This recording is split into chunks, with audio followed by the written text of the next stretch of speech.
வசனத்தை வாசிக்கலாம். Shall we turn our Bible to the book of Colossians chapter 2 verse 6 and 7.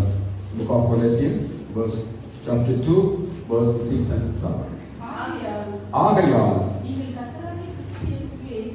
நீங்கள் கர்த்தராகிய இயேசு கிறிஸ்துவை ஏற்றுக்கொண்டபடியே அவருக்குள் வேர் கொண்டவர்களாகவும் அவர் மேல் கட்டப்பட்டவர்களாகவும் அவருக்குள் நடந்து கொண்டு நீங்கள் போதிக்கப்பட்டபடியே விசுவாசத்தில் உறுதிப்பட்டு ஸ்தோத்திரத்தோடே அதிலே பெருகுவதாக. ஹல்லேலூயா. சத்தம் ஆமென் சொல்லாமா? ஹல்லேலூயா. இந்த கொலோசியர் சபைக்கு அப்போஸ்தலனாகிய பவுல் ஒரு பெரிய ஆலோசனையை அவருக்கு எழுதுறார். என்ன ஆலோசனை? You should be rooted in him, you build in him and you walk in him. எல்லாவற்றிலையும் ஒரு சபை இயேசு கிறிஸ்துவுக்குள் பெருகி விடுவதற்கு அப்போஸ்தலனாகிய பவுல் இந்த கொலோசியர் சபையின் மூலமாய் கர்த்தர் நம்மை அழைக்கிறார். என்ன கவனிங்க, இந்த கொலோசியர் புத்தகத்தை நாம் புரிந்து கொள்ள வேண்டும் என்று சொன்னால் கர்த்தர் அப்போஸ்தலனாகிய பவுல் மூலமாய் இந்த கொரிந்து நிருபத்தை எழுதி தீயுக்கும் ஒனேசிமும் கையிலே கொடுத்து இந்த நிருபத்தை கொலோசியர் சபைக்கு அனுப்புகிறார்.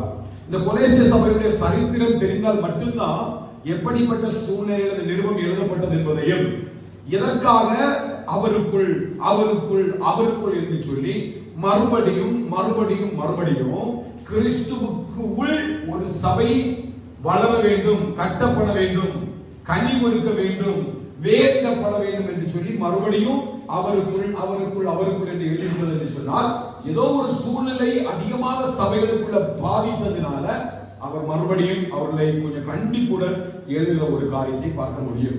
இந்த கொலோசியர் சபையை அப்போஸ்தலனாகிய பவுல் நிறுவவில்லை. இந்த கொலோசியர் சபையை அப்போஸ்தலனாகிய பவுல் நிறுவவில்லை. எப்பாபிராத்து என்கிற ஒரு உடன் ஊழியக்காரன் தான் இந்த சபையை கொலோசியர் சபையை நிறுவினவர். அப்போஸ்தலனாகிய பவுல் எபேசிலே ஊழியம் செய்யும் பொழுது அப்போஸ்தலனாகிய பவுலுடைய சுவிசேஷத்தை கேட்டு நாம் படித்தது போல அப்போஸ்தலர் புத்தகத்தை வாசிக்கும் பொழுது அவர் தன்னுடைய ஊழிய பிரயாணத்துல போகிற பாதையில எபேசு பட்டணத்துக்கு போகும் பொழுது எபேசு பட்டணத்தில் அவர் ஊழியம் செய்யும் பொழுது இந்த எப்பாபிராத் என்கிறதான ஒரு மனுஷன் அவன் ஆண்டவருடைய சுவிசேஷத்தை கேட்டு அவன் ரட்சிக்கப்பட்டு விசுவாசம் கொண்டு கொலேசையா பட்டணத்துக்கு அந்த கொலேசையா பட்டணத்துல ஒரு சபையை நிறுவுவதை நம்ம பார்க்க முடியும். அப்படி நிறுவப்பட்ட அந்த சபையில எழுப்பின சில கள்ள போதனைகள், அப்படின்னா கலந்து பேசப்பட்ட சில போதனைகள், அதாவது கலப்பு போதனை, இந்த கொலோசியர் கெல்சி என்ற பெயரிலே அழைக்கப்பட்ட ஒரு போதனை இந்த சபைக்குள்ள இருந்ததுனால மறுபடியும் அப்போஸ்தலனாகிய பவுலிடத்துல எப்பாபிராத்து கடிதம் எழுதி இப்படிப்பட்ட ஒரு சூழ்நிலை இங்கே காணப்படுகிறதுனால நீங்க கண்டிப்பா எங்களுக்காக ஜெபித்துக் கொள்ளுங்கள் என்று வேண்டிக் கொண்டது நிமித்தம் தான் கர்த்தர் சபைக்கு இந்த வருஷம் தந்தது போல அந்த 1வது அதிகாரத்துடைய 9வது வசனத்திலிருந்து 11வது வசனம் வரை ஜெபிக்கலாம். அந்த சபைக்குள்ள எல்லா ஞானமும் எல்லா ஆவிக்குரிய விவேகமும் கர்த்தருடைய சித்தத்தை அறிகிற அறிவு எல்லாம் வேண்டும் என்று ஜெபிப்பதற்கு காரணமே என்னன்னு கேட்டீங்கன்னா அந்த சபைக்குள்ள வந்த ஒரு கலப்பு போதனை. அந்த போதனையினால விசுவாசிகள் பாதிக்கப்பட்டார்கள். எப்பாபிராத்தினால சரியான பதிலை கொடுக்க முடியவில்லை. ஆகவே தன்னுடைய ஆவிக்குரிய தகப்பன் என்று அழைக்கப்படுகிற அப்போஸ்தலனாகிய பவுலுக்கு அந்த கடிதத்தை எழுதி இப்ப நிருபங்கள் எழுதப்பட்டு கொலோசியர் சபைக்கு இங்கே வருவதை நம்ம பார்க்க முடியும். எதனால் இந்த கலப்பு போதனை இங்கே வந்தது அப்படின்னு பாத்தீங்கன்னா இங்க யூதர்களும் கிரேக்கர்களும் இந்த சபைக்குள்ள இருந்தாங்க. யாரெல்லாம்? யூதர்களும் கிரேக்கர்களும். இதோட முக்கியமான வேலை என்ன? கொரிந்து சபையில பவுல் எழுதும் பொழுது யூதர்கள் எப்பொழுதும் அடையாளங்களை தேடுகிறவர்கள், கிரேக்கர்கள் எப்பொழுதும் ஞானத்தை தேடுகிறார்கள். அப்ப இவர்களுடைய இந்த 2 விதமான போதனைகள் கலந்து சபைக்குள்ள பிரசங்கிக்கப்பட்டதுனால இந்த ஜனங்கள் ஆண்டவரை விட்டு வழி விலகுகிற ஒரு சூழ்நிலைக்குள்ளாக சென்று விட்டார்கள். இது அந்த சபையை நிறுவினதான எப்பாபிராத்துடைய இருதயத்தை பாதித்தது.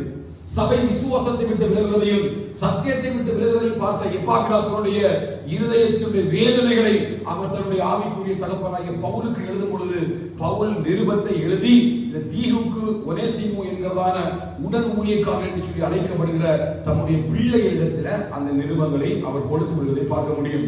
இங்க முதலாவது என்ன கலப்பு போதனைன்னு பாத்தீங்கன்னா தத்துவ ஞானம்.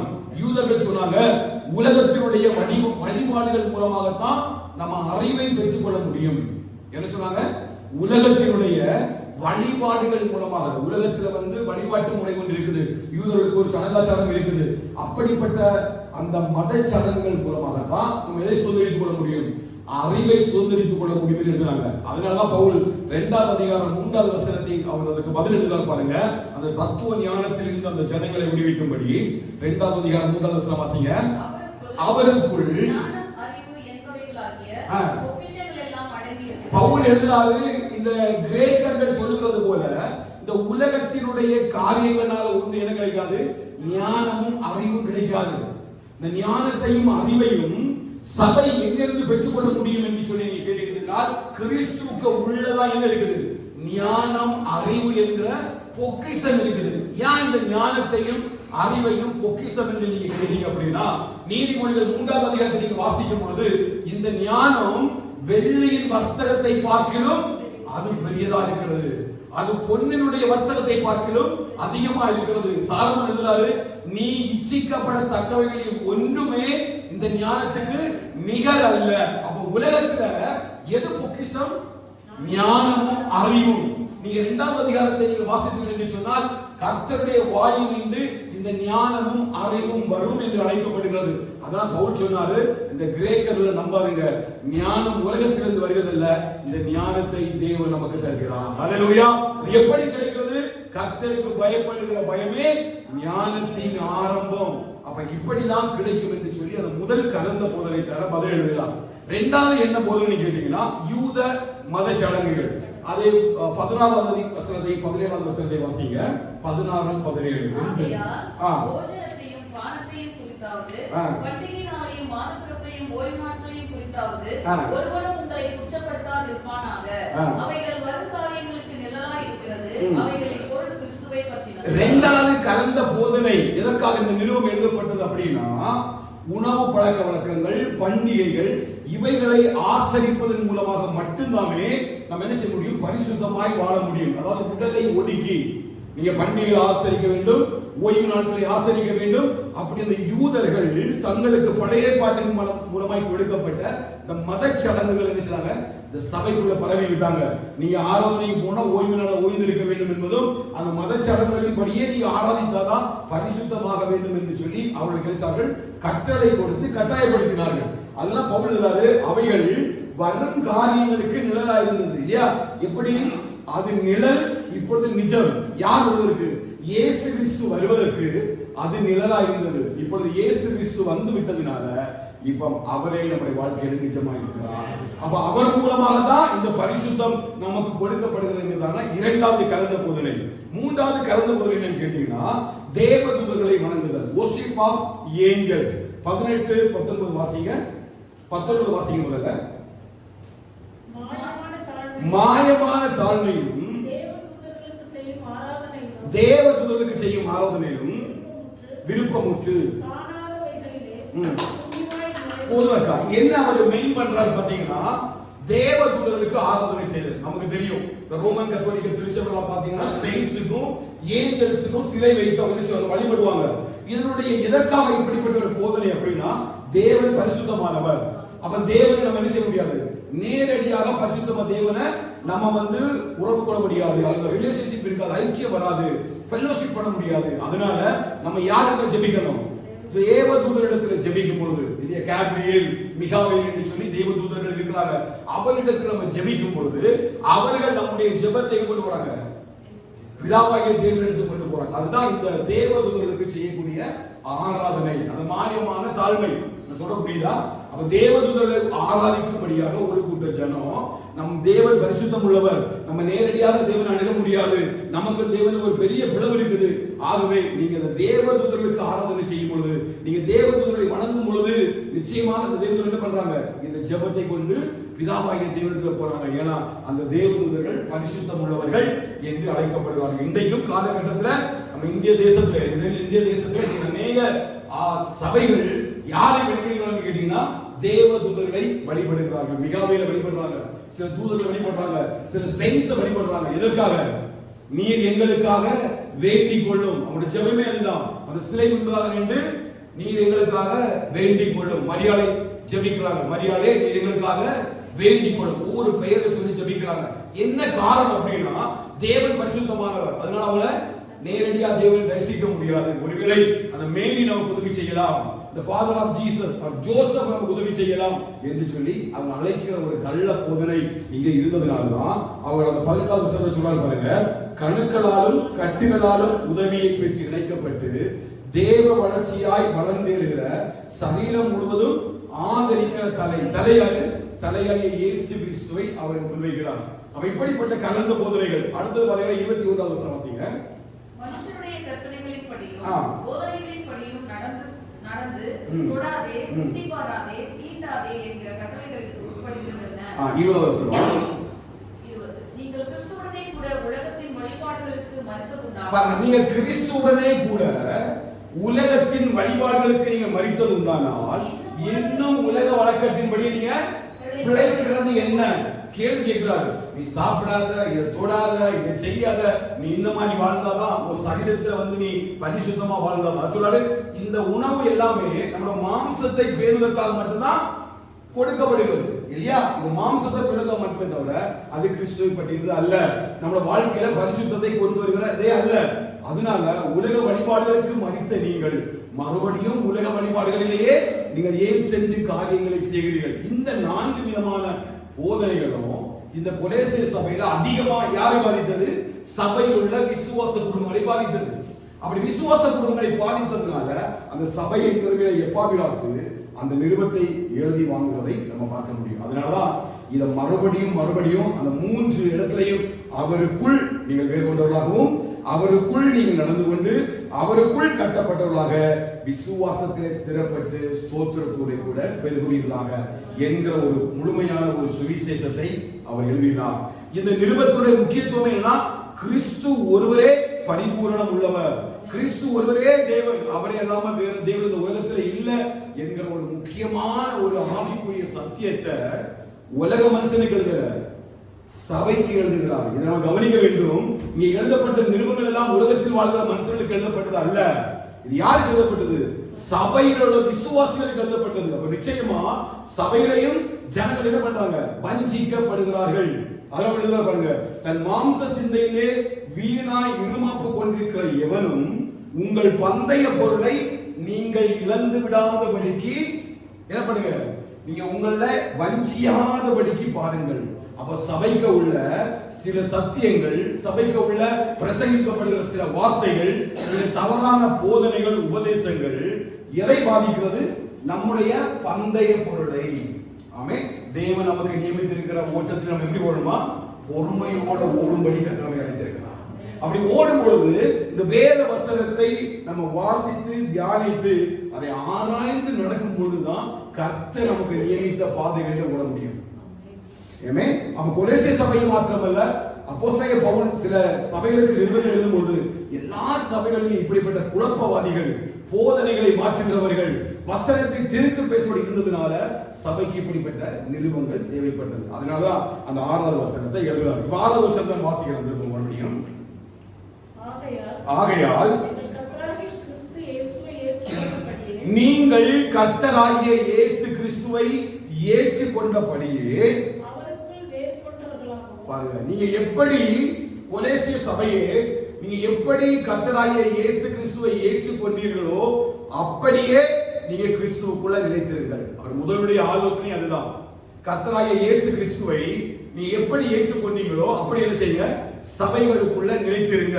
இப்ப 1வது அதிகாரம் 3வது வசனத்தில் வாசிக்கும் பொழுது இவர்கள் எப்படி ஆண்டவராகிய இயேசு கிறிஸ்துவை ஏற்றுக்கொண்டார்கள் என்பதை நம்ம பார்க்க முடியும். வாசிக்கும் 3வது வசனத்திலிருந்து, கிறிஸ்து இயேசுவின் மேலுள்ள உங்கள் விசுவாசத்தையும் பரிசுத்தவான்கள் எல்லார் மேலும் உள்ள உங்கள் அன்பையும் குறித்து நாங்கள் கேள்விப்பட்டு பரலோகத்தில் உங்களுக்காக வைத்திருக்கிற நம்பிக்கை நிமித்தம் நம்முடைய கர்த்தராகிய இயேசு கிறிஸ்துவின் பிதாவாகிய தேவனுக்கு ஸ்தோத்திரம் செலுத்தி எப்பொழுதும் உங்களுக்காக வேண்டுதல் செய்கிறோம். அந்த நம்பிக்கையை குறித்து இதுக்கு முன்பதாக சத்திய வசனமாகிய சுவிசேஷத்தினாலே நீங்கள் கேள்விப்பட்டிருக்கிறீர்கள். அப்போ இந்த சபை விசுவாசத்தையும் அன்பையும் கேள்விப்பட்டது மாத்திரமல்ல, விசுவாசத்தின்படியே வாழும்படியாக சத்திய வசனமாகிய சுவிசேஷத்தை ஏற்றுக்கொண்ட சபை. இந்த சபை ஏதோ கள்ள போதனைகளினாலும் கலப்பு போதனைகளாலும் மாறிவிடுவதற்கான சூழ்நிலை என்ன கேட்டீங்கன்னா, இந்த சபை ஆரம்பத்தில் எப்படி இருந்தாங்க? அவங்களுடைய விசுவாசம், கிறிஸ்து இயேசுவின் உள்ள விசுவாசம், பரிசுத்தவான்கள் மேல் உள்ள அன்பு, அவர்கள் சுவிசேஷமாகிய அந்த வசனத்தை கேட்டுக்கொண்ட எல்லா காரியத்திலையும் அவங்க மிகவும் பரிசுத்தமாக தங்களை காத்துக் கொண்டார்கள். அதே ஆசவசந்த பவுல் என்கிறாரு, அந்த சுவிசேஷம் உலகமெங்கும் பரம்பி பலன் தருகிறது போல அது உங்களுக்குள்ளேயும் பலன் தருகிறதாக இருக்கிறது. அப்ப இவங்க எப்படிப்பட்ட சுவிசேஷத்தை ஏற்றுக்கொண்டாங்க? ஒரு தெளிவான ஒரு சத்தியத்தை அப்போஸ்தலனாகிய பவுல் மூலமாய் ரட்சிக்கப்பட்ட எப்பாப்பிரோத் என்கிற ஊழியக்காரன் நிமித்தமாக ஒரு பெரிய ஒரு சத்தியமாகிய சுவிசேஷத்தை இந்த கொலேசி சபை ஏற்றுக்கொண்டது. கவனிக்கிறீங்களா? இப்போ சபை எந்த அடிப்படையில் நீங்க ரட்சிக்கப்பட்டீங்களோ, எந்த சத்தியத்தின்படி நீங்க ஆண்டவராகிய இயேசு கிறிஸ்துவை ஏற்றுக்கொண்டீங்களோ, கடைசி மூச்சு வரையிலும் அந்த கிறிஸ்துவின் சுவிசேஷத்துக்கு பாத்திரவான்களாக நாம் நடந்து கொள்ள வேண்டும். இந்த சபைக்கு முக்கியமான இந்த காரணம் என்ன அப்படின்னா, இவங்களுடைய அஸ்திபாரம் ஒருவேளை சரியாக இல்லாமல் போய்விட்டதோ. நான் இதை ஆராய்ந்து பார்க்கும் பொழுது ஆவியானவர் எனக்குள்ள கொண்டது ஆவிக்குரிய சிந்தனை அதுதான். இந்த சபைக்குள்ள ஏற்பட்ட குழப்பங்களுக்கும் இந்த சபைகளுக்குள்ள ஏற்பட்ட இந்த விதமான கள்ளத்தனமான கலப்பு போதனைகளிலையும் இந்த சபை சீரழிவதற்கு காரணம் ஒருவேளை இவர்களுக்குள்ள சரியான ஒரு ஃபவுண்டேஷன் இல்லாமல் போய்விட்டதோ, சரியாக இவர்கள் நாட்டப்படாமல் போய்விட்டார்களோ, இவருடைய ஆவிக்குரிய வாழ்க்கை சரியாக கிறிஸ்துவுக்கு உள்ள இல்லாமல் போய்விட்டதோ என்கிற சில சந்தேகங்களை இந்த 6வது வசனம் நமக்கு ஏற்படுத்துகிறது. அதனால அவர் சொல்றாரு, அவருக்குள் நீ எப்படி இருங்க, வேரூன்றப்பட வேண்டும், அவருக்குள் நீங்கள் கட்டப்பட வேண்டும், அவருக்குள் நீங்கள் நடக்க வேண்டும் என்று சொல்லி அவர் ஆலோசனை சொல்வதற்கான காரணமே என்ன அப்படின்னா, சரியாக கொலேசி சபை இன்னும் அவருக்குள் வேரூன்றப்படவில்லை, இன்னும் சரியாக கிறிஸ்துவுக்குள் இந்த சபை கட்டப்படவில்லை, இன்னும் சரியாக கிறிஸ்துவோடு கூட நடக்கிற ஒரு சபையாக கொலேசிய சபை இல்லை. ஆனா ஆரம்பத்தில் இந்த சபை எப்படி இருந்தது? வேரூன்றப்பட்டதாக இருந்தது. இந்த சபை கிறிஸ்துவுக்குள் கட்டப்பட்டதாக இருந்தது, கிறிஸ்துவோடு கூட நடக்கிற சபையாக இருந்தது. இந்த 3வது வசனத்திலிருந்து 6வது வசனம் வரை சொல்லும் பொழுது அந்த சத்திய வசனமாகிய சுவிசேஷத்தை கேட்டு அது உலகத்துக்குள்ள இந்த சுவிசேஷம் எப்படி பலன் தந்ததோ அப்படியே இந்த கொலேசி சபைக்குள்ளையும் பலன் தந்தது. ஆனால் இந்த கள்ள போதனைகள் உள்ள வந்ததுனால இவங்களுடைய அஸ்திபாரங்கள் கொஞ்சம் ஆட்டம் காண்கிறது. இவர் அஸ்திபாரத்துல சீரான ஒரு வலிமை இல்லை என்பதை தான் பவுல் எழுதுகிறாரு. நீங்க என்ன பண்ணுங்க, முதலாவது அவருக்குள் வேர் கொண்டவர்களாக மாறிவிடுங்கள். எப்படி மாறணும்? சத்தமா சொல்லுங்க. அவருக்குள் நம்ம எப்படி மாறணும்? வேர் கொண்டவர்களாக மாறணும். எப்படி வேர் கொண்டவர்களாக மாற வேணும்? தேவனுடைய ஆலயத்தில் நாட்டப்பட்டவர்கள் எங்கள் தேவனுடைய பிரகாரங்களில் செழித்திருப்பார்கள், அவர்கள் முதிர் வயதிலும் கனி தந்து புஷ்டியும் பசுமையுமாய் இருப்பார்கள். நானோ கர்த்தருடைய ஆலயத்துல பச்சையான ஒலிவ மரத்தை போல. கவனிக்கிறீங்களா? அப்ப கர்த்தர் நம்ம எல்லாரையும் ரட்சிக்கப்பட்ட நேரத்துல நம்ம எப்படி நாட்டுகிறாரு? நல்ல பச்சையான ஒலிவ மரத்தை போல. ஆண்டு இஸ்ரவேல் ஜனங்களை குறித்து சொன்னாங்க இல்லையா, நான் உங்களை எப்படிப்பட்ட திராட்சை செடியா வாங்கினேன்? உயர்வுள்ள திராட்சை செடியாக வாங்கி உங்களை நாட்டினேன். ஆனா இப்ப நீ எப்படி போயிட்டீங்கன்னா ஆகாத காட்டு செடிகளாய் மாறி போனது என்ன? காரணம் என்ன அப்படின்னு நம்ம கண்டிப்பா கேட்கணும். இந்த கொலேசிய சபைக்கு மாத்திரமல்ல, இந்த வசனத்தின் மூலமாய் நம்ம ஆராய்ந்து பார்க்கலாம். நம்ம ஆண்டவராகிய இயேசுவை ஏற்றுக்கொண்டிருக்கிறோம், இந்த ஆவிக்குரிய சபையில சத்தியத்தை கேட்டு வளர்கிறோம். ஆனா நம்முடைய ஆவிக்குரிய வாழ்க்கையில கிறிஸ்துவுக்கு உள் வேரூன்றி இருக்கிறோமா? கிறிஸ்துவுக்கு உள்ள இந்த வேர் இருக்கிறதா? இல்ல மேல் மட்டமாக நம்முடைய ஆலயத்தில் நாட்டப்பட்டிருக்கிறோமா? அதை நம்ம ஆராய்ந்து பார்க்க போறோம். ஆண்டவர் கேட்கிறாரு, நீ ரட்சிக்கப்பட்டது உண்மை, நீ சத்தியவசனமாகிய சுவிசேஷத்தை கேட்டது உண்மை, சுவிசேஷத்துக்கு பாத்திரமாய் அழைக்கப்பட்டதெல்லாம் உண்மை. ஆனா அந்த கிறிஸ்துவுக்கு உள்ள நம்ம வேர் கொண்டவர்களாய் வாழ்கிறோமா? வேர் கொண்டவர்களாய் வாழ்வதற்கு அட்லீஸ்ட் நம்ம முயற்சி செய்கிறோமா? அப்ப எப்படி வேர் கொள்ள வேண்டும்? அந்த வேர் கொள்ளாத மரத்துடைய சூழ்நிலை எப்படி இருக்கும் அப்படிங்கிறத வேகமா நம்ம பார்க்க போறோம். நீங்க பார்க்கிறது மத்தேயு சுவிசேஷம் 13வது அதிகாரம் 20-21 எல்லா வசனத்தை எடுங்க. மிக முக்கியமான ஒரு சப்ஜெக்ட் இது. கண்டிப்பா நம்ம எல்லாரும் இதை தெரிந்து வைத்திருக்க வேண்டும். மத்தேயு 13வது அதிகாரம் 20-21 வசனம் வாசிங்க. கற்பாறை இடங்களில் விதைக்கப்பட்டவன் வசனத்தை கேட்டு உடனே அதை சந்தோஷத்தோடு ஏற்றுக்கொள்கிறவன் ஆகிலும் ஆகிலும் தனக்குள்ளே வேறுள்ளவனாய் தனக்குள்ள என்ன இல்லாம இவன் எங்க இருந்து வசனம் கேட்கிறான்? சபைக்கு உள்ள இருந்து வசனம் கேட்கிற சில பேரை குறித்து ஆண்டவர் பேசுறாரு. யார் சொல்றா? ஆண்டவராகிய இயேசு கிறிஸ்துவே சொல்றாரு. இப்ப எப்படி வேறு உண்டுவது? எதற்காக பவுல் இந்த சபை வேறு கொண்டவர்களாக இருக்க வேண்டும்? why we should be rooted in Christ. அதற்கான காரணம் என்ன என்பதை தான் நம்ம இன்னைக்கு ஆராய்ந்து பார்க்க போகிறோம். ஒருவேளை இந்த நாளில நாம் வேறு கொண்டவர்களாக இருக்கிறோமா இல்லது வேறற்றவர்களாக வாழ்ந்து கொண்டிருக்கிறோமா என்பதை தான் பார்க்க போறோம். வேதத்தின்படி ஆராய்ந்து பார்த்து மறுபடியும் இன்றைக்கு கர்த்தர் ஒரு விசை கூட நம்முடைய வேர்களை எல்லாம் அவருக்குள் புதுப்பிப்பாங்க.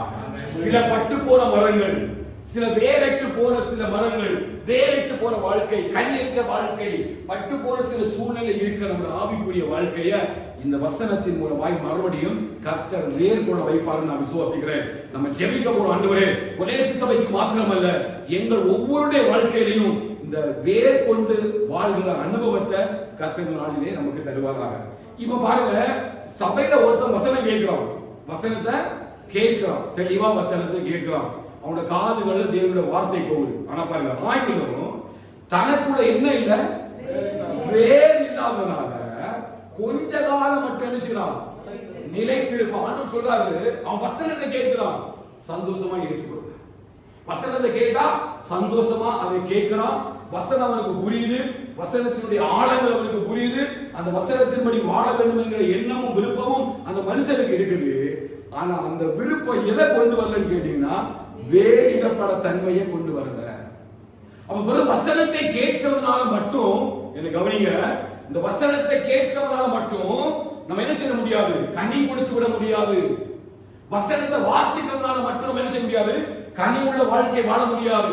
ஆண்டவருக்கு பிரியமான வாழ்க்கை. நான் வேதத்தை 100 தடவை வாசிக்கிறேன், வேதத்துல எல்லா வசனங்களும் தெரியும் என்று சொல்லுவதனால ஒண்ணும், நான் ராத்திரியும் பகலும் அதுல நான் பிரியமா இருந்து தியானிக்கிறேங்கிறதுனால மட்டும் ஒண்ணும் நம்ம என்ன செய்ய முடியாது, அந்த அனுபவத்தை ஆசோத்தை சுதந்திரித்துக் கொள்ள முடியாது. என்ன பண்ணணும்னா, ஒவ்வொரு ஆத்துமாவும் வேர் கொண்டவர்களாக மாற வேண்டும். யாருக்குள்ள? கிறிஸ்துவுக்கு உள்ள நம்ம வேர் கொண்டவர்களாக மாற வேண்டும்.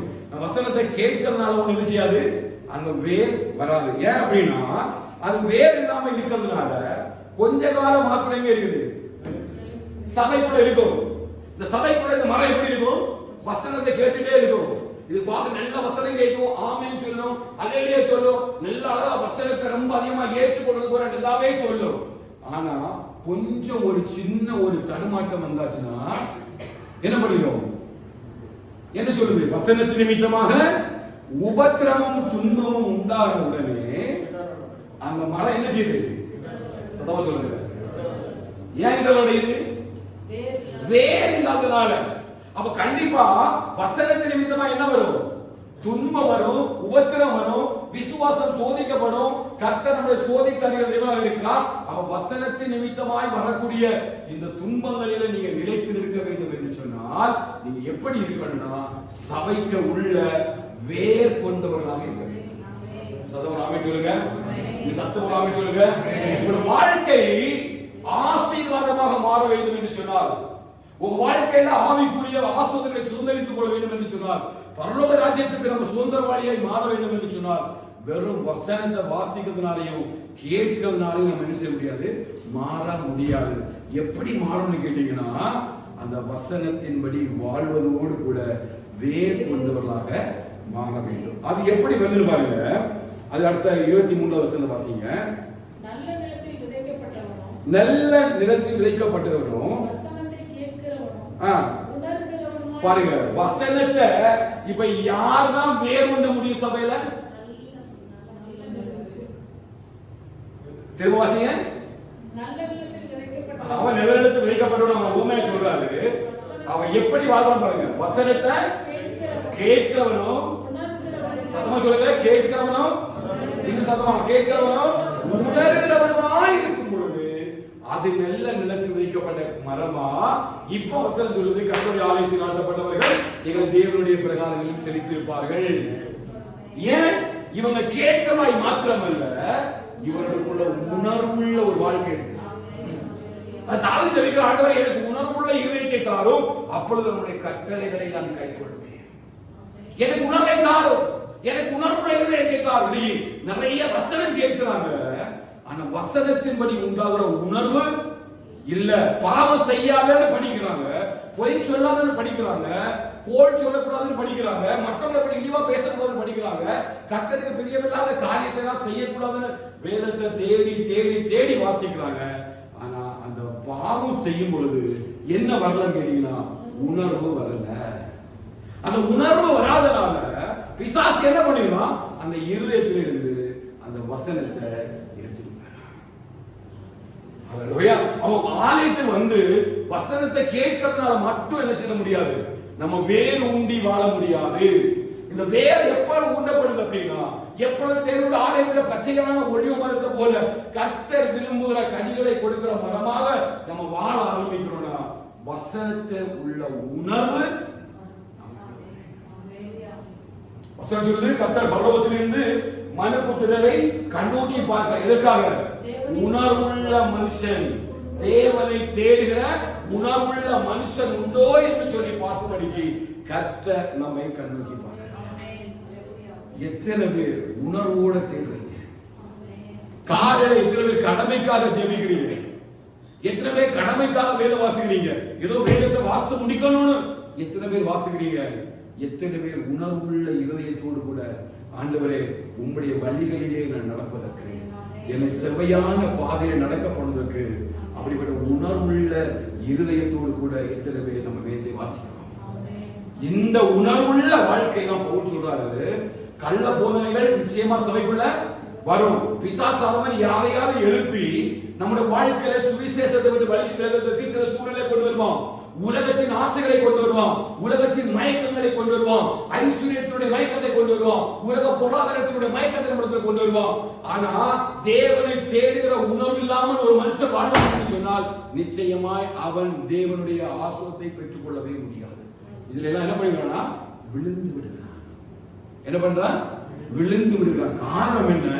வசனம் இருக்குது, வேதம் இருக்குது, எல்லாம் இருக்குது. ஆனா வேத வசனத்தின்படி வாழ்கிற உணர்வு இல்லை இல்லையா? அதனால ஆண்டவர் வந்து சாலமோன் ஜெபிக்கிறார் இல்லையா, ஆண்டவரே எனக்கு ஞானம் உள்ள இருதயத்தை தாரும் என்று சொன்ன பொழுது அவன் கேட்காத ஒண்ணு கொடுக்கிறாரு, உணர்வுள்ள இருதயம். நீங்க படிச்சீங்களா தெரியும், 1 ராஜாக்கள் 3ஆம் அதிகாரத்துல உனக்கு உணர்வுள்ள இருதயத்தையும் தந்தே. ஆனா அந்த உணர்வுள்ள இருதயம் கடைசியில் என்ன செய்யல, வேலை செய்யாமலே போயிடுச்சு. கடைசி வரையும் ஆண்டவர் கொடுத்த கட்டளைகளையும் கற்பனைகளையும் அவன் தாவீது நடந்தது போல, ஒரு தகப்பனாகிய தாவீது நடந்தது போல நடக்க வேண்டும் என்று சொல்லி அவனுக்கு கர்த்தர் சொன்ன கட்டளைகளையும் கற்பனைகளையும் மறந்து அந்நிய ஸ்திரீகளை விவாகம் பண்ணினான். உணர்வை விட்டு போனதுனால அவன் வாழ்க்கை தாறுமாறாக முடிந்தது. தேவ சபையை வசனத்தை கேட்கிறதுனால ஒன்றும் பிரயோஜனம் இல்லை, வாசிக்கிறதுனால ஒன்றும் பிரயோஜனம் இல்லை. வசனத்தின்படி வாழ்கிறோமா? கேட்கிறவனும் அது கை கொள்கிறவனும் பாக்கியம். வசனத்தை வாசித்துட்டே நீங்க போயிடாதுங்க. ஒவ்வொரு வசனத்தின்படி வாழ்கிற உணர்வு நமக்குள்ள இருக்கிறார்.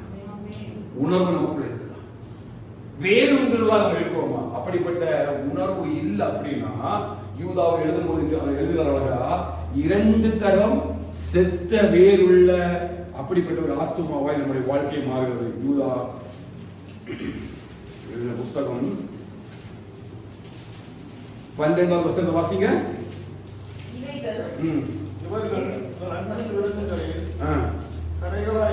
இருந்து பயமின்றி கூட விழுந்துண்டு தங்களை தாங்களே மேய்ந்து கொள்கிறார்கள்.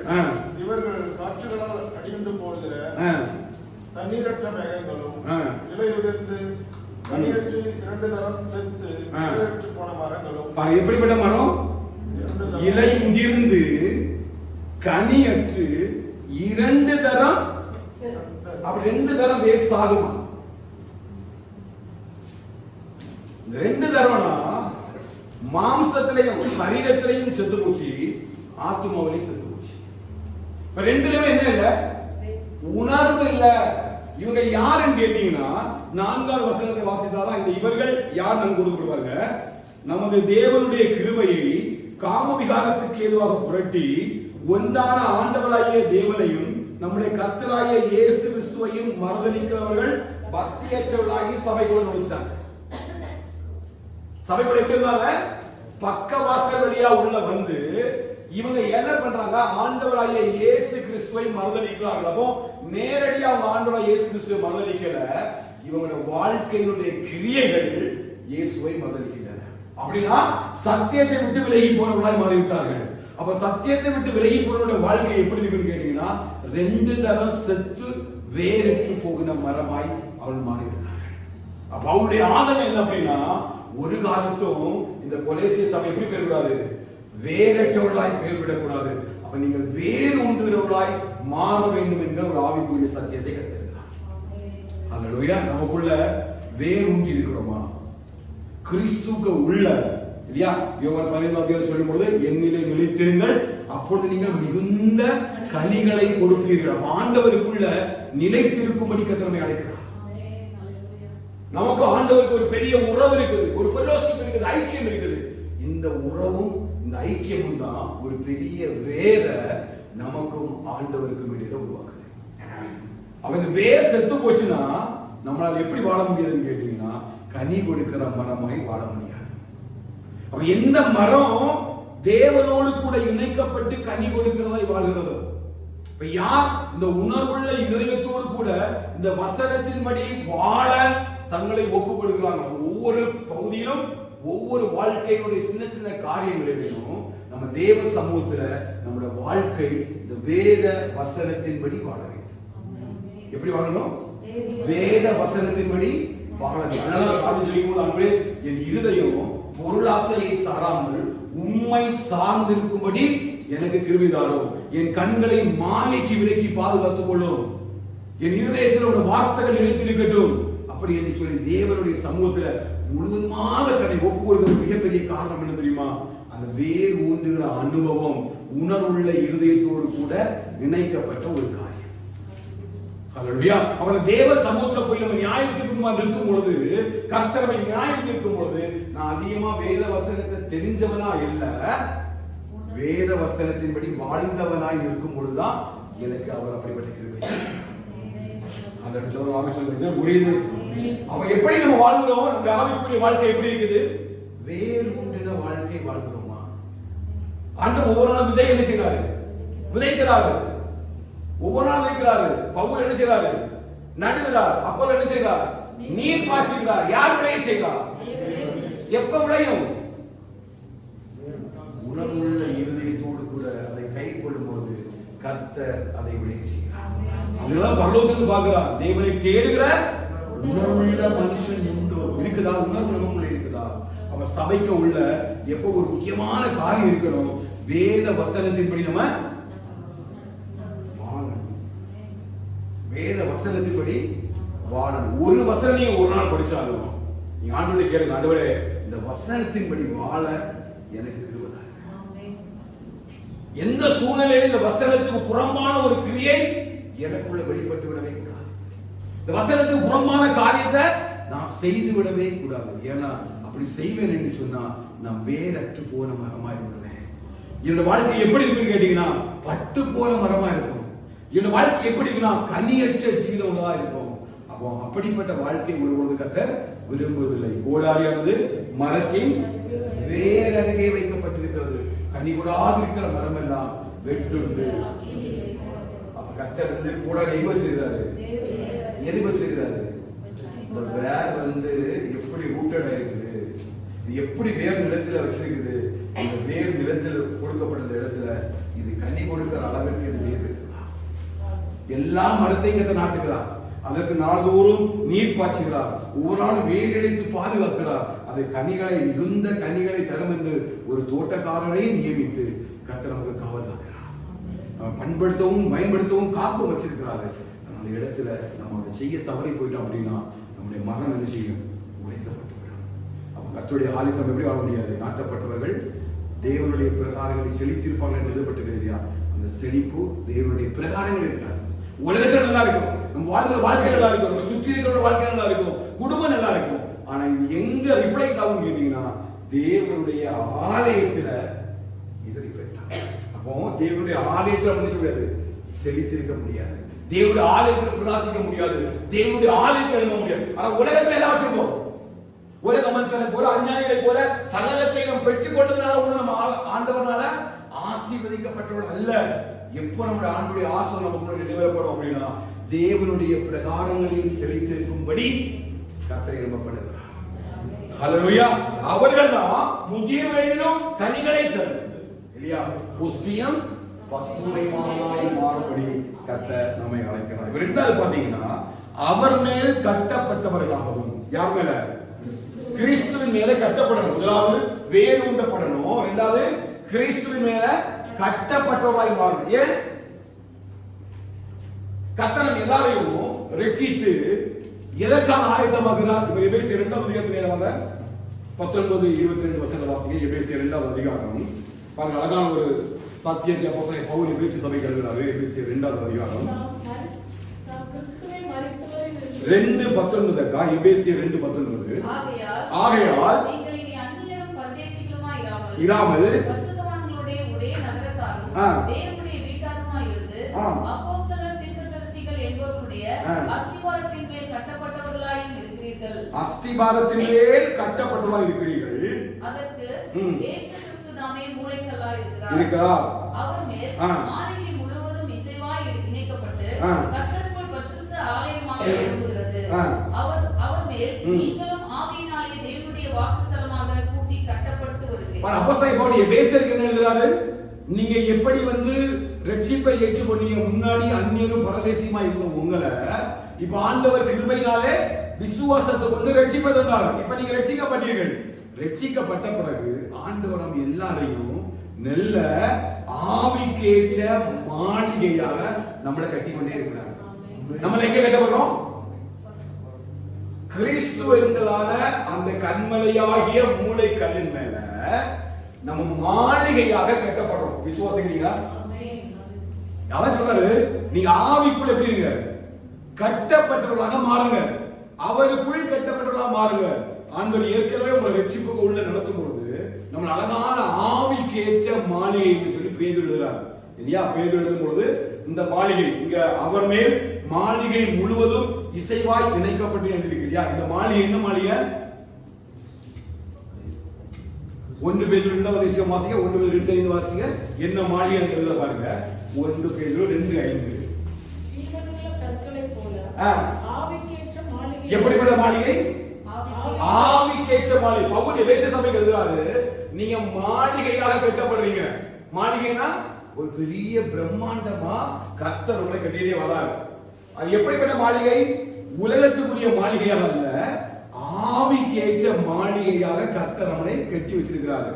அப்ப இந்த கள்ள உபதேசங்கள், இந்த கள்ள போதனைகள் எல்லாம் கொலேசி சபைக்குள்ள வரும்பொழுது, அவங்க சத்தியத்தை விட்டு விலகும் பொழுது, இந்த ஆவிக்கேற்ற மாளிகையில கட்டப்பட்ட ஒவ்வொரு கல்லும் உடைக்கப்படும். எப்படி கட்டப்படணும்? விசுவாசம், அன்பு, நீடிய பொறுமை, சாந்தம், தயவு, இரக்கம், இதெல்லாம் வச்சு அழகாக கர்த்தருக்கு பிரியமான ஒரு ஆவிக்கேற்ற மாளிகையாக கர்த்தர் நம்ம கிறிஸ்துக்குள்ள கட்டுறாரு.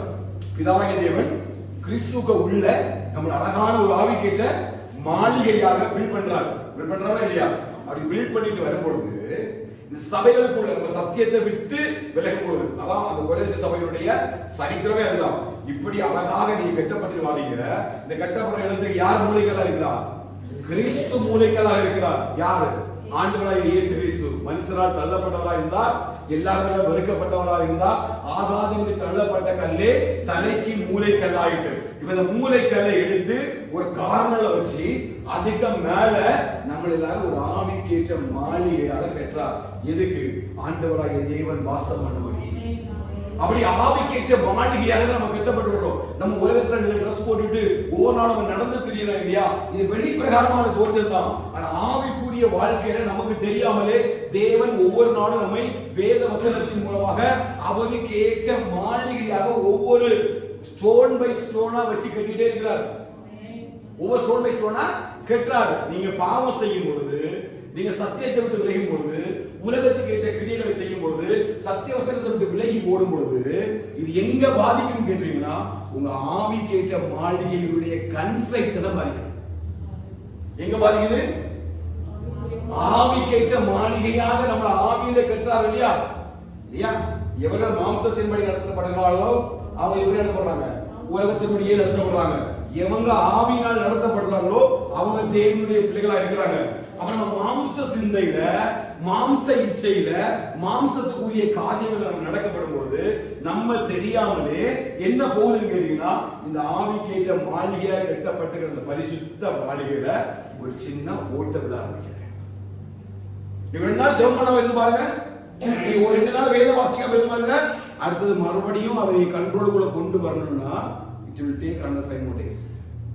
அவன் என்ன பண்றான்? பிசாசு அந்த இடத்துல நம்மளோட வாழ்க்கையில ஒரு பாதிப்பை உருவாக்கிறான், அந்த இடத்துல ஒரு மாற்றத்தை உருவாக்கிறான். அதனால பவுல் சொல்றாரு, நீங்க அவருக்கு உள்ள கட்டப்பட்டவர்களாகவே இருங்க. டெய்லி எவ்ரிடே நீங்க என்ன பண்ணணும்? அவருக்கு உள்ள கட்டப்படுங்க. ஏன் அப்படின்னா, அவருக்கு உள்ள கட்டப்பட்டவர்களால மட்டும்தான் இந்த சுவிசேஷத்தினுடைய சத்தியத்தின்படி வாழ முடியும். அப்ப சுவிசேஷத்தினுடைய சத்தியத்தின்படி நம்ம வாழணும் அப்படின்னா நம்மளோட வாழ்க்கை யாருக்குள்ள கட்டப்படணும்? கிறிஸ்துவுக்குள்ள கட்டப்படணும். அந்த கண்மலையாகிய இயேசு கிறிஸ்துவுக்குள்ள கட்டப்படணும். அப்ப அந்த அஸ்திபாரம் என்பது ஒரு கட்டடத்துக்கு முக்கியமானது. இந்த அஸ்திபாரம் யாரு? கிறிஸ்து. இந்த கிறிஸ்து யாரு? வார்த்தையானவர். அப்ப நம்முடைய ஃபவுண்டேஷன் எதை பேச இருக்குன்னா கர்த்தருடைய வார்த்தை. ஆனா பவுல் சொல்றாரு, நீ வசனத்தை விட்டு போயிட்டா அப்படின்னா, நீ சத்தியத்தை விட்டு போயிட்டா அப்படின்னா, உங்க ஃபவுண்டேஷன்ல இந்த கல்லை உருவிட்டீங்கன்னா பில்டிங் ஆகும். ஷேக் ஆகும். ஏன்னா விசுவாசம் ஆடுது. நீ வசனம் இல்லாதனாலதான் ஆவிக்குரிய சபையெல்லாம் ஆட்டம் காணுது. நீ சத்தியத்தை நேர்த்திருக்காதனாலதான் அவனுடைய விசுவாச வாழ்க்கையில ஒரு ஆட்டம் காணுது. பவுல் சொல்றாரு, உங்களுடைய அஸ்திவாரம் யாருன்னு கேட்டீங்கன்னா அந்த கன்மலையாகிய கிறிஸ்துவே. ஹல்லேலூயா. 1 கொரிந்தியர் 3ஆம் அதிகாரம் 11வது வேகமா வாசிங்க. 1 கொரிந்தியர் 3:12 நான் வேகமா முடிச்சுறேன். 1 கொரிந்தியர் 3:12. அந்த அஸ்திபாரத்தின் மேல் பொன், வெள்ளி, விலையேற பெற்ற கல், மரம், புல், வைக்கோல் ஆகிய இவைகளில் 1 கொரிந்தியர் 3:12 போடப்பட்டிருக்கிற அஸ்திபாரமாகிய எல்லாம் எடுத்தீங்களா? போடப்பட்டிருக்கிற அஸ்திபாரமாகிய இயேசு கிறிஸ்துவே அல்லாமல் வேறொரு அஸ்திபாரத்தை நம்முடைய மாளிகை. நீ விசுவாசிக்கிறீங்களா? நம்ம எல்லாரும் எப்படி கட்டப்படுறோம்? ஆவிக்கேற்ற மாளிகை கட்டப்படுறோம். ஆமென் சொல்லுங்க பார்க்கலாம். சொல்லுங்க ஆமென் சொல்லுங்க. இதுவரை உங்களுக்கு தெரியுமோ தெரியாதோ, இப்ப நம்ம என்ன பண்றோம்? ஒவ்வொரு நாளும் ஆவியில நடத்தப்படுற நம்ம எதுக்காக ஆவியால் நம்ம நடத்துறாரு? எதற்காக ஆவியால் நடத்தப்பட வேண்டும்? எதற்காக ஆவியால் நம்ம கூட கிரியை செய்ய வேண்டும் கேட்டீங்கன்னா, நம்ம என்ன பண்றோம்? ஆவிக்கேற்ற மாளிகையாக ஒவ்வொரு நாளும் கட்டப்பட்டு கொண்டே இருக்கிறோம். அந்த கட்டப்படுகிற அனுபவம், அதனுடைய அஸ்திவாரம் யாரு? அப்ப அஸ்திவாரம் எது மேல போடணும்? தேவனுடைய வார்த்தை மேல. இல்லையா? தேவனுடைய வார்த்தை மேல அஸ்திவாரம் போடணும். இப்ப ஒரு வீடு இருக்குன்னா, ஒரு அஸ்திவாரம் போடப்பட்டிருக்குன்னா நிச்சயமா என்ன அடிக்கும்? காற்று அடிக்கும், மழை அடிக்கும், புயல் அடிக்கும். அப்ப எந்த தேவ பிள்ளை, எந்த ஆத்மாவுடைய அஸ்திவாரம் சத்தியத்தில் நாட்டப்பட்டிருக்குதோ, பெருமழை வந்தாலும் சரி, பெருவெள்ளம் வந்தாலும் சரி, அது நிலைத்து நிற்கும். அது நிலைத்து நிற்கும். என்ன அப்படின்னா, அந்த கன்மலையாகிய கிறிஸ்துவுக்கு உள்ள போடப்பட்ட அஸ்திவாரத்தினால ஒரு சோதனையும் நம்மளை விட்டு பிரிக்கவே முடியாது. அதனால பவுல் சொல்றாரு, இயேசு கிறிஸ்து மேல அஸ்திவாரம் போடப்பட்டது. நம்ம அவருடைய வாழ்க்கையை, ஊழிய வாழ்க்கையை நீங்க ஆராய்ந்து பார்த்தீங்க அப்படின்னா அவருடைய எல்லா உபத்திரமும் நமக்கு தெரியும்.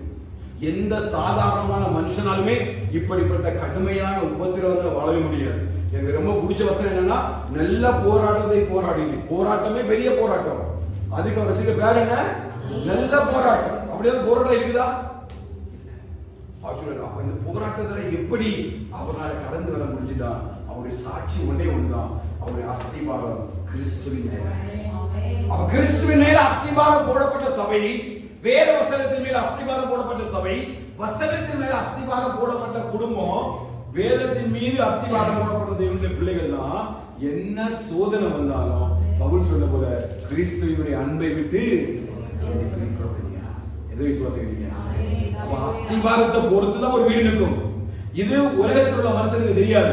இது யாருக்கு தெரியும்னா, நமக்கும் ஆண்டவருக்கு உள்ள ஒரு ரிலேஷன்ஷிப்.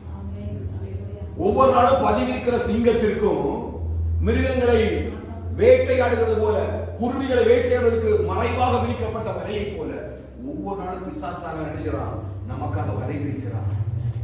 அல்லேலூயா. என் ஆத்துமா தப்பிட்டு கண்ணி தெரிந்தது நல்ல தப்புனோம். ஏன் தெரியுமா? அஸ்திபார கிறிஸ்து மேல. அஸ்திபார கிறிஸ்து மேல இல்லாம இருந்தா நம்மளால என்ன செய்ய முடியாது? ஆவிக்கேற்ற மாளிகையாக வாழவே முடியாது.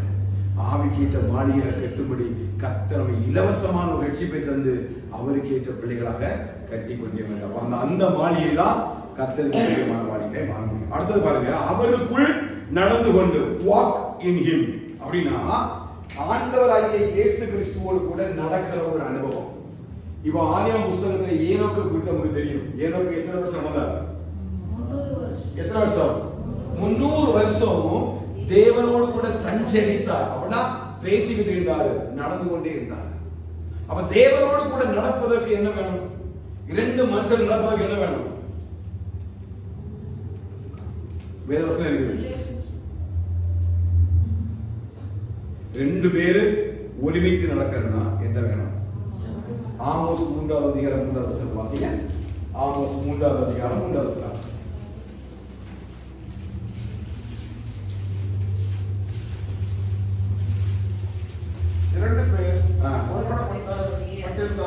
ரெண்டு பேர் ஒருமனப்பட்டிருந்தால் ஒழிய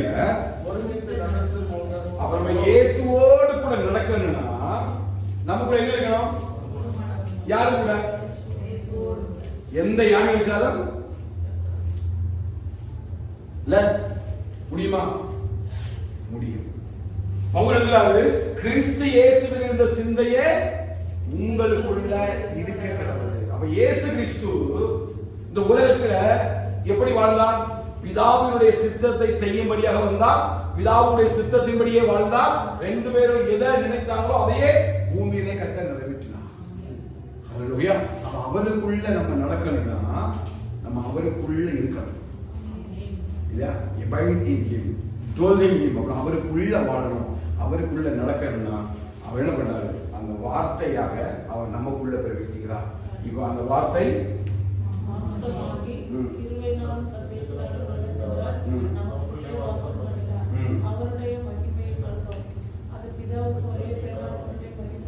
இது 15வது தடவை சபையில கேட்கிற வசனத்தை எத்தனை பேர் படிச்சீங்கன்னு தெரியும்.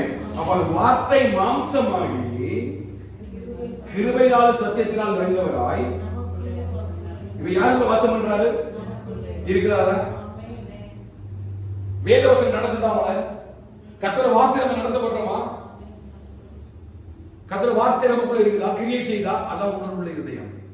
அப்ப பாவம் செய்யும் பொழுது அவர் நம்ம கண்டித்து உணர்த்துகிறார். நம்ம தவறு செய்யும் பொழுது கண்டித்து உணர்த்துகிறார். தேவ சமூகத்தை விட்டு விலகும் பொழுது கண்டித்து உணர்த்தும். பவுல் கொலோசை சபைக்கு வேண்டிய காரணம் என்னன்னா, இந்த கலப்பு போதனைகள் உள்ள வரும் பொழுது நீ இயேசுவோடு கூட நடக்க ஆரம்பிச்சிட்டானா இந்த போதனை உள்ள போகாது. ஏன்னா அவர் உனக்குள்ள கிருபையும் சத்தியமும் உள்ளவராய் உனக்குள்ளே வாசம். கிருபையும் சத்தியமும் உன்னை விட்டு விலகாது இருப்பதாக அவன் இருதயத்தில் அணிந்து ஒரு இதயமாகிய பலகையில் எழுதிவிட்டு உங்களுடைய கழுத்திலே அணிந்து கொள். அப்பொழுது நீ தேவ தெய்வம் மனுஷ தெய்வம் பெறுவாய். ஹல்லேலூயா. அப்ப கிருபையும் சத்தியமும் நமக்குள்ள இருந்து நம்மை வழி நடத்துவதற்கு பெயர் தான் நம்ம ஆண்டவரோடு கூட நடப்பது. எப்படி? கிருபை சத்தியமும் நமக்குள்ள இருந்து நம்ம என்ன செய்யணும்? வழி நடத்தும். அதனால தாவி எழுதுறாரு, ராக்காலங்களில் எனக்கு ஆலோசனை தந்த கர்த்தரை துதிப்பேன், என் உள்ளின் பிரியங்கள் அதை உணர்த்தும். எப்போ ஆலோசனை தர்றாரு? ராக்காலங்கள்ல எனக்கு ஆலோசனை தர்றாரா? ஆண்டவரை நீச்சல் அதிசயங்களும் யோசனைகளும் எண்ணிக்கை அதிகமானவைகள், அவள் விவரித்து சொல்ல வேண்டும் என்றால் முடியாது. அவன் ஒவ்வொரு நாளும் தாவீது கிட்ட என்ன செய்யறான்? ஆலோசனை கொடுக்க சொல்ல, எனக்கு ஆலோசனை தந்த கர்த்தரை துதிப்பேன். ஆலோசனை தந்து நடத்துறாரா? எப்போ ஆலோசனை தர்றான்னு கேட்டீங்கன்னா, இந்த கிருபையும் சத்தியமுமாகிய தேவனுடைய வார்த்தை நமக்குள்ள இருக்கிறதுக்கு பெயர் தான் நம்ம தேவனோடு நடக்கிற ஒரு அனுபவம். அதனால ஏனோக்கு வந்து ஆதியாகமத்துல அந்த காரியத்தை ஆண்டவர் அவனை வெளிப்படுத்துறார். என்ன பண்றார்? யூதாவில் வெளிப்படுத்தப்படுகிறது இல்லையா? ஒரு நாள் வரும், ஆண்டவர் இயேசு கிறிஸ்து பிரதான தூதரோடு கூட வருவார். 1000 காலமாக ஆளுகை செய்யும்படி கிறிஸ்து வருவார் என்று சொல்லி ஏனோக்கு உரைத்த வாக்குகள் நிறைவேறும் காலம் நெருங்க பிரதான தூதரோடு இயேசு வருகிறார் என்கிறத ஆதியாகமத்தில் ஆண்டு வெளிப்படுத்துகிறார். அப்ப யாருமே பிறகல, ஆபிரகாமே பிறகல, ஈசாக்கு வரல, வாக்குத்தத்தத்தின் பிள்ளை வரல, வாக்குத்தத்தத்தின் சந்ததி வரல. ஆனா என்ன வந்து நீங்க கேட்டீங்கன்னா, இயேசுடைய 2வது வருகை நியாய தீர்ப்பை குறித்த வெளிப்பாடு வந்தது. அவன் 300 வருஷமா ரெண்டு பேரும் இந்த வார்த்தைகளை குறித்து தான் பேசியிருக்கிறாங்க. ரெண்டு பேரும் பேசினாங்க, வார்த்தைகளை குறித்து தான் பேசி செய்ய போற திட்டத்தை குறித்து ஆண்டவர் ஏனோக்கு தெரியப்படுத்துகிறாரோ. கிருபையும் சத்தியமும் நமக்குள்ள இருக்கும் பொழுது கர்த்தர் தாம் செய்ய போவதை ஹல்லேலூயா. அதான் சபை கேட்கிறாரு, சபையே நீங்க அவருக்குள்ள என்ன பண்ணுங்க, நடந்து கொண்டு வாழும்படி கர்த்தர் உங்களை அழைக்கிறார். அடுத்த வசனம் 7வது வசனம் கலாத்தியர் 2:7. நீங்கள் போதிக்கப்பட்டபடியே விசுவாசத்தில் உறுதிப்பட்டு. எங்க உறுதிப்படணுமா? விசுவாசத்தில். அந்த பொருள்கிறாரு, நீங்க ஏற்றுக்கொண்டபடியே மேற்கொள்ளுங்க, நீங்க அவருக்குள்ள கட்டப்படுங்க, அவருக்குள்ள நடந்து கொண்டு இப்ப உங்க விசுவாசத்தை என்ன பண்ணுங்க, உறுதிப்பட. விசுவாசத்துல என்ன இல்ல, உறுதி இல்ல. அப்ப விசுவாசம் எப்படிப்பட்ட விசுவாசம்? ஏற்கனவே பவுல் இந்த விசுவாசத்தை பற்றி என்ன செஞ்சாரு, அவங்களுக்கு பேசியிருக்கிறாரு. பாருங்க 1வது அதிகாரம் 21-22 வாசிங்க. வாசி முடிச்சலாம். 1:21-22. முன்னே அந்நியராயும் துர்க்கீனியர்களினால் மனதிலே சத்துருக்களாயும் இருந்த உங்களையும் பரிசுத்தராகவும் குற்றமற்றவர்களாகவும் கண்டிக்கப்படாதவர்களாகவும் தமக்கு முன் நிறுத்தும்படியாக அவருடைய மாம்ச சரீரத்தில் அடைந்த மரணத்தினாலே இப்பொழுது ஒப்புரவாக்கினார். நீங்கள் கேட்ட சுவிசேஷத்தினால் உண்டாகும் நம்பிக்கையை விட்டு அசையாமல் ஸ்திரமாயும் உறுதியாயும் எதில் நிலைத்திருக்கணும்? விசுவாசத்திலே நிலைத்திருந்தா மட்டும்தான் அப்படியாகும். எப்படியாகும்? அந்த பரிசுத்தர்களாக கர்த்தர் உங்களை நினைப்பதற்கு, தேவனுக்கு முன்பாக நிலைநிறுத்துவதற்கு உருவாக்கப்பட்ட வார்த்தை. அந்த 20-21 படி அவருடைய மாம்ச சரீரத்திலே அடைந்த மரணத்தினாலே நம்ம பரிசுத்தராகவும் குற்றமற்றவர்களாகவும் கண்டிக்கப்படாதவர்களாகவும் தேவனுக்கு முன்பாக நிறுத்தும்படிக்கு கர்த்தர் நமக்கு தந்திருக்கிற இந்த காரியத்துல நம்ம சுவிசேஷத்துக்கு உள்ள நின்னா மட்டும்தான் இந்த விசுவாசம் நிறைவேறப்படும். அதான் சொல்லி போதிக்கப்பட்ட அந்த விசுவாசத்தின்படி இல்லாம விசுவாசம். என்ன விசுவாசம்னா, உங்களுக்கும் ஆண்டவருக்கும் எந்த விதமான ஐக்கியம் இல்லாமல் இருந்தது. பாவம் அக்கிரமம் செய்து நம்ம தூரமா இருந்தோம். இப்ப அவரோட மாம்ச சரணம், மாம்சத்துடைய மரணம், சிலுவையில சிந்தின ரத்தத்தினால இவர் நம்ம எப்படி மாற்றிட்டார்னா, குற்றமற்றவர்களாக பரிசுத்தமானவர்களாக கண்டிக்கப்பட்டவர்களாக மாற்றிட்டாரு. அப்படி அதை நீங்க எப்ப அடைய முடியும்னா, நீங்க விசுவாசத்துல இருந்தா மட்டும்தான் முடியும். இவரை கள்ள போதனைகள் உங்களை விசுவாசத்தை விட்டு வழிவிலக பண்ணோம் அப்படின்னா, இந்த மாம்ச சரீரத்தில் அவர் உங்களுக்காக கொடுத்த ரட்சிப்பு நமக்குள்ள நிறைவேறாமலே போய்விடும். அப்ப இதெல்லாம் செய்வதற்கு என்ன பண்ணணுமா? ஸ்தோத்திரத்துல நீங்க பெருகணுமா? எப்படி பெருகணுமா? ஸ்தோத்திரத்துல பெருகணுமா? எழுதுவாரு, எல்லாவற்றிற்காகவும் எப்பொழுதும் ஸ்தோத்திரம் செய்வதே உங்களை குறித்து தேவனுடைய சித்தமாயிருக்கிறது. அநேகருடைய ஸ்தோத்திரங்களினாலே கிருபைகள் பெருகும்படிக்கு அப்படின்னு கொரிந்தியர்ல எழுதுறாரு. பம்பு மீன் பிடிச்சு தகாதவைகள் ஸ்தோத்திரம் செய்வதே தாங்கும். இதுதான் அப்போஸ்தலனாகிய பவுலுடைய ஆவிக்குரிய ஆலோசனை. பவுல் எழுதுறாரு, நீங்க எல்லாவற்றையும் விட்டுட்டு உங்களோட வாழ்க்கைய அவருக்குள்ள வேறுவதற்கும், அவருக்குள் கட்டப்படுவதற்கும், அவரோடு கூட நடப்பதற்கும், விசுவாசத்துல உறுதிப்பட்டு ஸ்தோத்திரத்துல பெருகுவதற்கும் கர்த்தர் உங்களை அழைத்திருக்கிறார். அப்படிப்பட்ட அழைப்பை கர்த்தர் நம்முடைய வாழ்க்கையில் வைப்பாராக. எப்ப நடக்கும்னா, ஒரு ஆவிக்குரிய மனுஷன் வேத வசனத்தை கேட்கிறவனாய் மாத்திரமல்ல, அதை உணர்ந்து அப்படியே வாழ்கிறவனாக, உணர்வுள்ள இதயத்தோடு கூட வாழ்கிறவனாக இருக்கும் பொழுது மட்டும்தான் இந்த விதமான ஆசீர்வாதத்தை நம்ம சுதந்திரித்துக் கொள்ளலாம். ஹல்லேலூயா. அப்படிப்பட்ட ரட்சிப்பை நம்ம சுதந்திரித்துக் கொள்ள முடியும். எல்லா வேறுண்டு நம்ம என்ன செய்வோம்? பிரயாசப்படுவோம். ஆவிக்கேற்ற மாளிகையாக ஒவ்வொரு நாளும் கட்டப்படுவோம். ஒவ்வொரு நாளும் கர்த்தருடைய வசனத்தினாலே நம்ம நடத்தப்படுவோம். விசுவாசத்துல ஸ்திரமா இருப்போம். ஸ்தோத்திரம் சொல்லி நம்ம பெறுவோம். எல்லாத்தையும் என்ன செய்யணும்? ஸ்தோத்திரம் செய்யுங்க, ஸ்தோத்திரம் செய்யுங்க, ஸ்தோத்திரம் செய்யுங்க. இந்த ஸ்தோத்திரங்கள் எதை கொண்டு வந்து கேட்டீங்கன்னா, கிருபைகளை நமக்குள்ள கொண்டு வரும். ஸ்தோத்திரம் செய்யும் பொழுது கிருபைகள் நமக்குள்ள பெறுகிறது. இந்த ஸ்தோத்திரத்தினால கிருபைகளை கத்த நமக்குள்ள பெருகப்படுவாராக. இது கொரிந்திய சபைக்கு மாத்திரமல்ல, நமக்கும் கத்த சொல்ற காரியம் தான். நம்முடைய வாழ்க்கையை ஒரு விஷயம் சோதித்து பார்ப்போம். வசனத்தை வச்சு நம்ம வேறுபட்டிருக்கிறோமா, கட்டப்பட்டிருக்கிறோமா, அவரோடு கூட நடக்கிறோமா, எப்படிப்பட்ட வாழ்க்கையை வாழ்றோம்? உலகத்துக்குள்ளையா அவருக்குள்ள? நிறைய பேர் வேறுண்டு இருக்கிறாங்க. எங்க? உலகத்துக்குள்ள. சபைக்குள்ள இருக்கிறாங்க. ஆனா இவரோட வேர் எங்க போயிட்டு? காம்பவுண்ட் தாண்டி வெளியே போயிடுச்சு. இப்ப நிறைய பேர் கட்டப்பட்டு இருக்கிறாங்க. எங்க கட்டப்படுறாங்க? நிறைய பேர் நடக்கிறாங்க. எங்க நடக்கிறாங்க?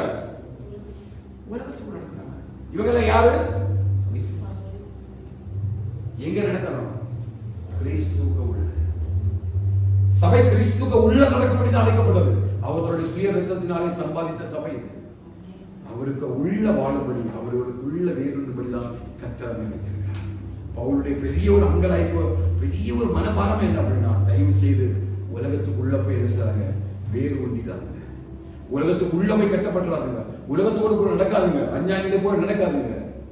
ஒரு விசுவாசம் கடவுள் மேல இருக்கு, கிறிஸ்துக்குள்ள இருக்கட்டும். விசுவாசத்தை உலக மனுஷன் மேல, உலகத்துக்குள்ள வைக்காதுங்க.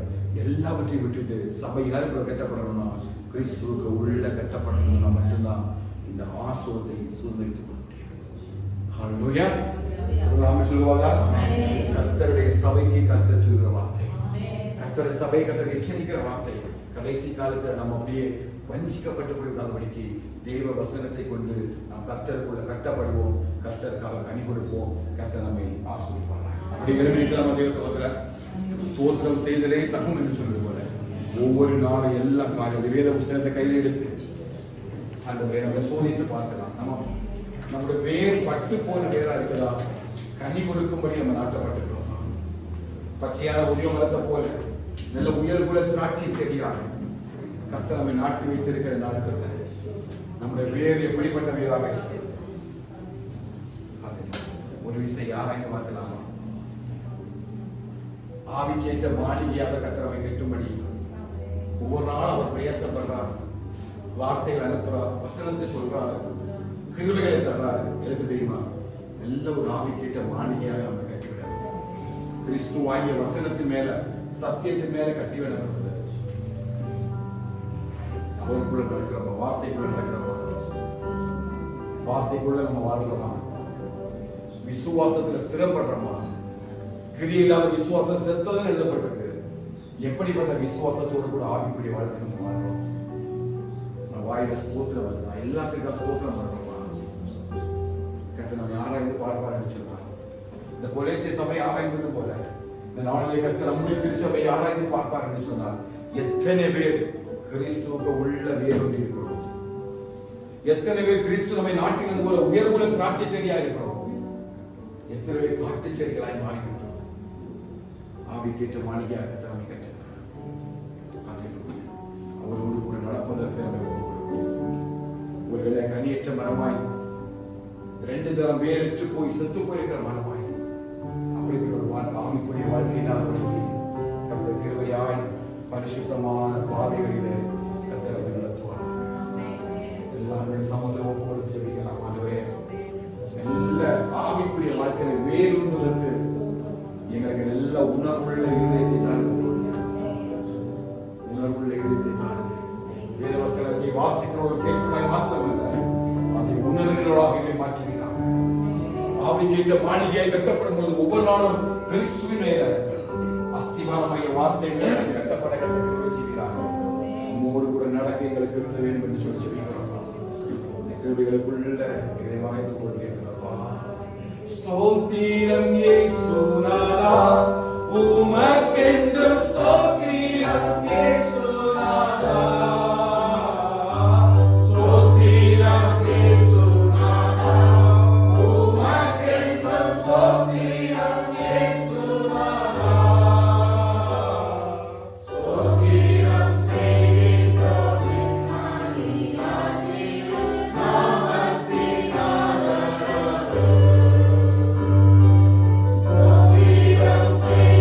Thank you.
இந்த நாளில் கர்த்தர் ஆண்டவரே கொலோசிய சபையில் பேசின அதே வார்த்தை எங்க சபைக்குரிய பேசியிருக்கிறீங்க. ஏதோ நாங்கள் ஆராதனைக்கு வந்தோம், வசனம் கேட்டோம் அப்படின்னு போய் வேறொன்றினோடாய் என்னை மாற்றுவோம், வேறொன்றினோடாய் என்னை மாற்றுவோம். வேத வசனத்தை கேட்கிறவனும் உணர்வுள்ளவனும் தான் ஆஸ்வதிக்கப்படுகிறவன். ஆண்டவரே, அவன் நீர்கால்வழி தூரமாய் நடப்பட்டு தன் காலத்தில் தன் கனியத்தில் இவைகளாக இருக்கிற மரத்தை போயிருப்பான். அப்படிப்பட்ட ஆவிக்குரிய வாழ்க்கை சபைக்கு தாழ்ந்தப்பா. ஆவிக்கு என்ற மாளிகையாக எங்களை கட்டி கொண்டிருக்கிற என்ற உணர்வுள்ள இதயத்தோடு ஒவ்வொரு நாள் சத்திய வசனத்தை கீழ்ப்படிந்து அந்த வசனத்தின்படி வாழ கிருபை செய்ய. அந்த உலகத்துக்குரிய எந்த கிரியைகளும் அந்த ஆவிக்கேற்ற மாளிகைக்கு ஆண்டவரே தீங்கு விளைவிக்காதபடிக்கு கர்த்தருக்கு பிரியமான மாளிகையாக இயேசு கிறிஸ்துவின் மேல போடப்பட்ட அஸ்திபாரத்துல நம்ம ஒவ்வொரு நாள் கர்த்தருக்கு பிரியமாய் வாழ்ந்துகளை கத்த கிருபை தருகிறார். உம்மோடு நடக்க கிருபைதான்.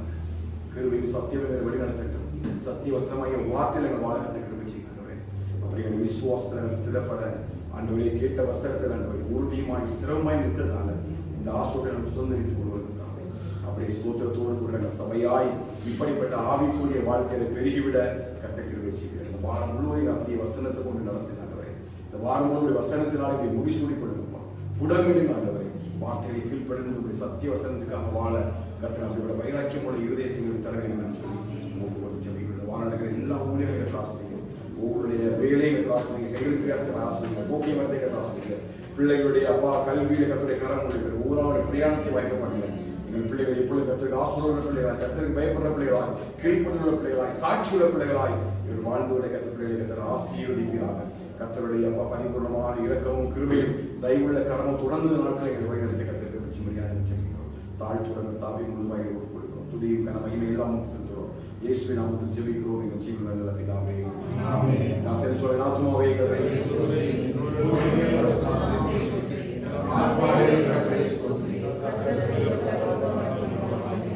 ஆசீர்வாதம் கர்த்தராகிய இயேசு கிறிஸ்துவின் கிருபையும் பிதாவாகிய தேவனுடைய பரிசுத்தாவிய முஸ்லிம் இன்று சதாகாரங்களிலும் ஆண்டவராகிய இயேசு கிறிஸ்து வருகை புரிந்தும் சகல பரிசுத்தவான்களோடும் சபையோடும் நம் அனைவரோடு தங்கியிருப்பதாக.